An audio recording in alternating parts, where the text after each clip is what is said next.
क्या ऐसा होता है कि आप कभी रास्ते में कहीं जा रहे हैं, रेड लाइट हुई और आपको एकदम से कोई किन्नर दिखाई दे गया, तो आपने क्या करा? उसने आपके पास आए या उसने आपको आशीर्वाद दिया, उसने बहुत सारी शुभकामनाएं देने की कोशिश करी, आपसे बात करने की कोशिश करी, पर आपने क्या किया? आपने उसको सम्मान दिया, आपने उसको अपने सामर्थ्य अनुसार कुछ पैसे दिए, आपने उनसे अच्छे से बात करी, या फिर गाड़ी का शीशा ऊपर किया और चले गए? आपने क्या करा? क्या ऐसा हमें करना चाहिए? अगर ये हमारे घर में आते हैं, हमारे शुभ मंगल कार्य के अंदर हमारे को आशीर्वाद देने आते हैं, तो हमें क्या करना चाहिए? क्या हमें उनको अपने घर में सम्मान के साथ बिठाना चाहिए, या हमारे को उन्हें तिरस्कार करके भेज देना चाहिए, ठीक है कल आना, हम कल आपसे बात करेंगे? तो करना क्या चाहिए? तो यही मैं आपके लिए आज का वीडियो लेकर आई हूँ, आपको ये बताने के लिए कि किन्नर अगर आपके घर आए तो हमें करना क्या चाहिए, हमें इनके साथ किस तरह से व्यवहार करना चाहिए ताकि हमें कभी भी असफलता ना मिले, हमें हमेशा सफलताएं मिलती रहें, हम हमेशा आगे बढ़ते रहें, हमारे बच्चे फलते फूलते रहें, हमारे घर के अंदर पैसों की बरसात होती रहे, हमारे जो भी घर के जितने भी सदस्य हैं वो हमेशा खुश रहें, हमेशा स्वस्थ रहें, और हमें हमेशा सफलताएं हमारे आगे आती ही रहें। तो मैं आपको ऐसी ऐसी बातें, आपको अच्छी बातें अपने इस वाले वीडियो में बताऊंगी। पूरा वीडियो जरूर देखिएगा, जिससे आपको ये पता चलेगा ऐसा क्या उपाय करें जिससे कि हम असफलता कभी देखें ही ना, और हमारे पास हमेशा सफलताएं ही हमारा दरवाजा खटखटाती रहें। तो सबसे पहली बात तो कभी भी किन्नरों का तिरस्कार नहीं करना चाहिए। अगर हमारे घर में भी किन्नर आते हैं, हमें दुआएं देते हैं, हमारे को शुभ अवसर पर आकर के अपनी खुशी आपके सामने आपके साथ बांटते हैं, क्योंकि वो बहुत खुश होते हैं, उन्हें बहुत अच्छा लगता है कि उनके आसपास में समाज में कोई मंगल कार्य हो रहा है। क्या आप जानते हैं कि किन्नरों को श्री राम का आशीर्वाद है? उन्होंने उनको आशीर्वाद में ये बोला है कि जब भी कोई मंगल कार्य, कोई शुभ कार्य घर में होगा, तो आपकी अगर उनको दुआएं मिलेंगी, आप उनको अगर जाकर के अपनी शुभकामनाएं दोगे, तो उनका मंगल कार्य में चार चांद लग जाएंगे। ऐसा ही होता है दोस्तों कि अगर आप कोई मंगल कार्य घर में करने जा रहे हैं और आपके घर में किन्नर आ गए, उन्होंने आकर के आपको अपनी बहुत सारी दुआएं, अपनी बहुत सारी शुभकामनाएं दे दी, तो आपका जो वो मंगल कार्य होने जा रहा है वो आपको दुगनी दुगनी सफलता के साथ वो मंगल कार्य आपका पूरा होगा। आपकी जो आगे आने वाला जो आपका भविष्य है वो बहुत ज्यादा अच्छा हो जाएगा। तो अगर आपके घर में कोई पुत्र या पुत्री का जन्म हुआ है और वो आपको आके आशीर्वाद देते हैं, तो उनका आशीर्वाद जरूर प्राप्त करें, उनकी शुभकामनाएं जरूर लें। इससे आपके जो बच्चे का भविष्य बहुत ज्यादा आगे सुधरता है। अगर आपके घर में, अगर आपने नया घर लिया है, वो अगर आपके घर में आते हैं, आपको शुभकामनाएं देते हैं, आपको आशीर्वाद देते हैं, जरूर लीजिए, उनका तिरस्कार मत कीजिए, और उनको कुछ जो भी आपके से सामर्थ्य बनती है उनको आप जरूर लौटा के दीजिए। ऐसे ही अगर आप कभी कहीं जा रहे हैं और आप देखते हैं आजकल किन्नर आपको रास्ते में मिल जाते हैं, वो आपके पास आकर के बहुत ही प्यार से, बहुत ही खुश होकर के आपको आशीर्वाद दे रहे होते हैं, तो आप क्या करते हो? आपको उनका तिरस्कार बिल्कुल भी नहीं करना है।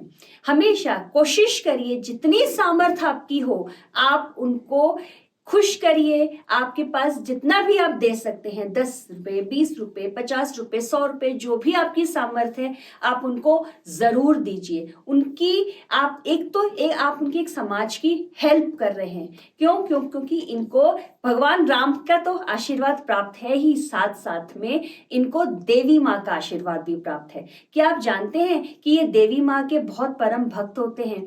इनकी जो देवी हैं बहुचरा माता, उनका जो मंदिर है वो है गुजरात के अंदर, और वो एक सिद्ध शक्ति पीठ है जिनको ये पूजते हैं। तो सिर्फ श्री राम नहीं, साथ साथ में देवी माँ का आशीर्वाद भी इनको प्राप्त है। तो अगर आप इनको खुश करते हैं, इनका तिरस्कार नहीं करते हैं, क्योंकि ये इतने भोले हैं कि आप जरा सा भी इनको प्यार करेंगे, आप इनसे अच्छे से बोलेंगे, तो ये अपनी सारी शुभकामनाएं, बहुत सारे आशीर्वाद आपके ऊपर नौछावर कर देंगे।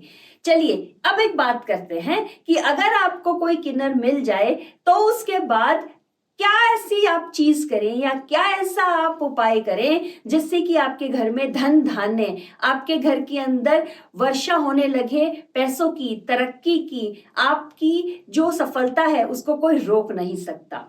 चलिए अब एक बात करते हैं, क्या करेंगे अगर सपोज करिए अगर आपके घर में, आपकी या तो घर के अंदर या सड़क पे कभी आप गाड़ी से जा रहे हैं, आपको कोई किन्नर मिल जाए, तो सबसे पहले तो आप अपनी सामर्थ्य अनुसार खुश होके अपने मन से उनको कुछ जरूर दीजिए। जब इनको अपनी सामर्थ्य अनुसार इनको आपने रुपए दे दिए तो क्या करो, या तो ये हो सकता है कि इतने खुश हो जाएंगे कि खुद आपको अपने पर्स में से निकाल के, अपने बटुए में से निकाल के अगर आपको ये कुछ देते हैं तो सहर्ष स्वीकार करिए, हाथ जोड़ के स्वीकार करिए और नमन करके स्वीकार करिए।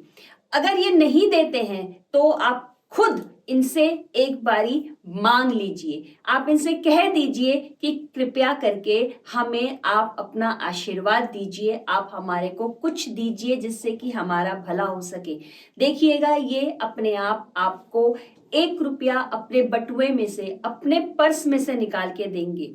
अगर कोई किन्नर उस 1 रुपए को अपने कंगन से लगा के, अपने दांतों से दबा के आपको दे देता है और पूजा करके अपनी देवी माँ को याद करके आपको कर दे देता है, तो फिर आपके वारे के न्यारे हो गए। करना क्या है आपको, आपने उस 1 रुपए को अपने पास रखना है।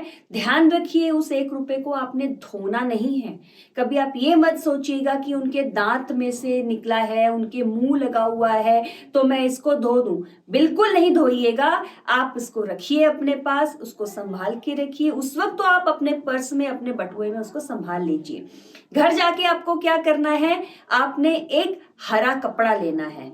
उस हरे कपड़े में इस 1 रुपए के सिक्के को, 1 रुपया 2 रुपया जो भी आपको उस किन्नर ने दिया है उसको संभाल के रखिए, उसको हाथ जोड़िए, उसके ऊपर 3 इलायची, छोटी इलायची आती है ना हरी वाली, उस 3 इलायची को उसके ऊपर रखिए, उसके ऊपर सिंदूर लगाइए, थोड़े से चावल डालिए, उसको बंद करके संभाल के और उन्हें आप अपने लॉकर में रख दीजिए। हाथ जोड़िए, उसके आगे अपनी मनोकामना बोलिए और फिर देखिएगा कैसे रातों रात आपकी किस्मत बदलनी शुरू हो जाती है। जिस दिन से आपको किन्नर ने ये रुपया दिया उसके 6 महीने बाद आप अपनी स्थिति देखिएगा।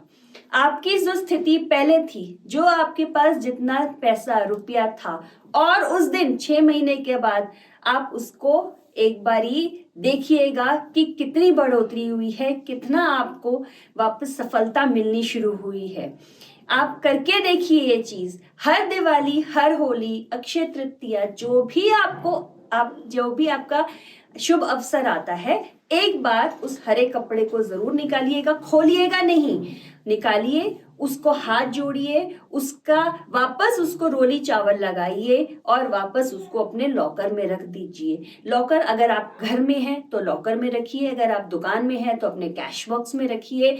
अगर आप ये भी नहीं कर सकते हैं तो आप अपने हमेशा पर्स में रखिए इसको, पर आपको हमेशा ऐसी जगह इसको रखना है, एक तो वो जगह साफ भी होनी चाहिए, तो अपने पास रखिए और उसके 6 महीने बाद तक आप देखिएगा धीरे धीरे धीरे आप सफलता की सीढ़ियां चढ़ते जाएंगे, आपके पास पैसा आता जाएगा, लक्ष्मी माँ आपसे खुश होती जाएगी। क्योंकि आपको श्री राम का आशीर्वाद मिल गया, आपको देवी माँ का आशीर्वाद मिल गया, आपको इस समाज के जो बेस्ट जेंडर है उसका आशीर्वाद मिल गया। तो आप देखिएगा कैसे आप सफलता की सीढ़ियां चढ़ते ही जाएंगे। तो ये टोटका आप जरूर करिएगा। ये जो छोटा सा उपाय है ये आपको बहुत ज्यादा सफलता की सीढ़ियां चढ़ाता जाएगा। और ऐसे बहुत सारे वीडियोस के लिए आप मेरे चैनल से जुड़िए, लाइक करिए, सब्सक्राइब करिए, शेयर करिए, अपने दोस्तों को भी बताइए, घर वालों को बताइए। और अगर आपको लगता है कि आपको कुछ मेरे से पूछना है तो मेरे डिस्क्रिप्शन में मेरे वेबसाइट, मेरा ईमेल आईडी, फोन नंबर सब दिया हुआ है, आप मेरे से बात कर सकते हैं, कांटेक्ट कर सकते हैं। नमस्ते।